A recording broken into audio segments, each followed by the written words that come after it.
Assalamu alaikum wa rahmatullahi wa barakatuh. Today I'm going to start a series on polygyny. Why polygyny? And to get into the series, because polygyny is a type of marriage amongst many types of marriages, I'm first going to just explore, with you, the question of marriage to begin with. Why marriage? Before we even get into why polygyny. Um, and so for now, let's just look at this phenomena that takes place all around the world up to this point and historically, where people generally tend to pair bond, male and female. So I'm only confining myself also, by the way, for the purpose of this talk. The parameters that I will be, adhering to is heterosexual relationships only. I'm talking about pair bonds, male and female. Okay, those are the only ones I recognize anyway, because it is the only one that is recognized by scripture, that being the Old Testament, the New Testament, and the Quran only recognizes the pair bonding of male and female. So I consider myself an advocate of Abraham, the Abrahamic faiths, all of them, and Islam in particular. So we are basically going to try to stick within those parameters, but now and again we will leave them just for discussion purposes, so that we are able to relate matters to people who don't necessarily come from the Judeo-Christian Islamic background and don't have these scriptures as their reference point or key reference points. So to start with, just let us explore the concept of marriage in general.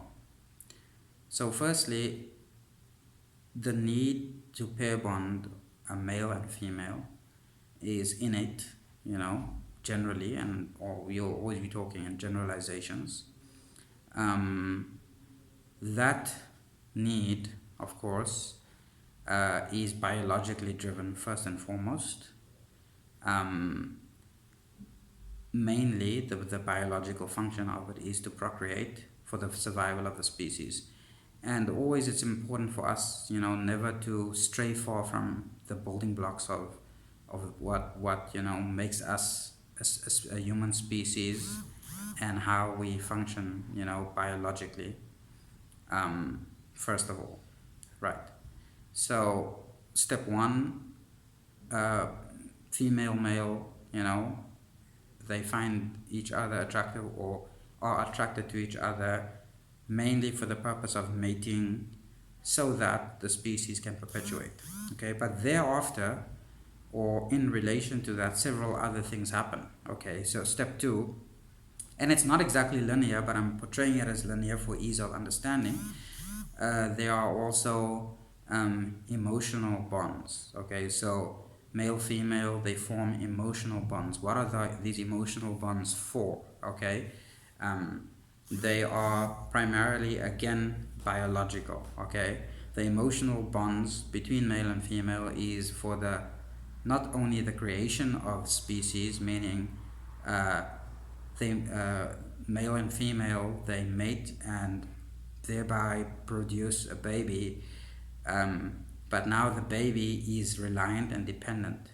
Okay, and because of the dependency of this baby, right, it is befitting that the two, male and female, remain together and cooperate with one another for the survival of the infant.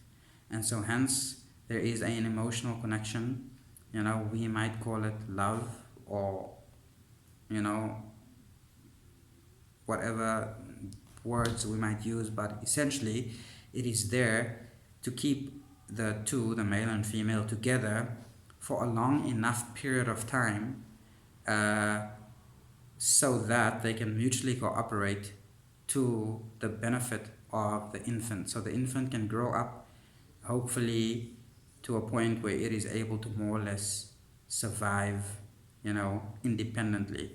So there is a sort of a natural inclination to long-term relationships. There's a proclivity to stay together, and it's an emotional thing, but it's also for the survival of the species. Okay, then number three, there is the issue of propriety. Okay, the notion of the woman belonging to the man.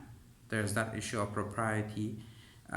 Mainly, that is also to keep the father responsible, the man responsible, that if the woman does belong to him, then what issues forth from her, meaning offspring, also belongs to him, because it is his seed, it is from his seed that the offspring issues forth, and therefore it develops a connection between father and children, the father and the children.